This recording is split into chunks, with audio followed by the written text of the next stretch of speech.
자, 그런데 윤 대통령을 재판에 넘기기 전에 며칠 동안 구속할 수 있는지 그 기간을 놓고 공수처와 검찰이 서로 다른 계산을 하고 있습니다.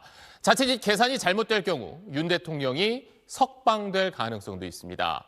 실제로 경찰이 그 기간을 잘못 계산해서 구속된 피의자가 풀려나는 일이 어제 있었습니다. 이 내용 임찬종 기자가 단독 취재했습니다. 서울 강동경찰서는 지난 9일 필로폰 판매 혐의 등을 받는 25살 김모 씨를 체포했습니다. 경찰은 다음 날 구속영장을 신청했고 검사는 하루 뒤인 11일에 구속영장을 청구해 같은 날 영장을 발부받았습니다. 문제는 경찰이 사건을 검찰로 송치할 때 발생했습니다. 경찰은 김 씨를 구속한 상태로 어제 송치했는데 알고 보니 허용된 구속기간이 하루 지난 상황이었던 겁니다.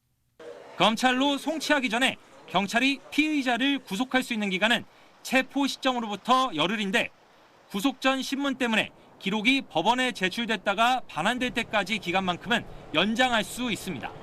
따라서 이번 사건에서는 체포 11일 안에 송치했어야 하는데 영장 심사에 이틀이 걸린 것으로 착각해 12일째 되는 날인 어제 검찰로 보낸 겁니다.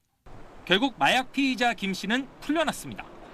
다른 중요한 증거가 발견되는 경우가 아니면 경찰은 물론 검찰도 같은 범죄 사실로는 다시 구속할 수 없게 됐습니다. 구속기간을 넘겨서 피의자를 구속을 하였다면 이거는 이제 국가배상 책임 문제가 생길 수 있고요. 수사 결과물들은 모두 유법 수사가 되기 때문에 모두 증거 능력도 다 배제됩니다.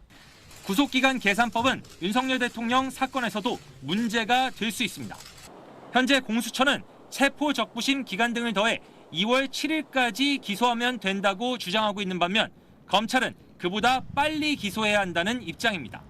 하지만 기간 계산이 잘못되면 윤석열 대통령이 석방될 수도 있는 만큼 안전한 방향으로 계산해야 한다는 목소리가 힘을 얻고 있습니다. SBS 임찬종입니다. 국방장관이 그때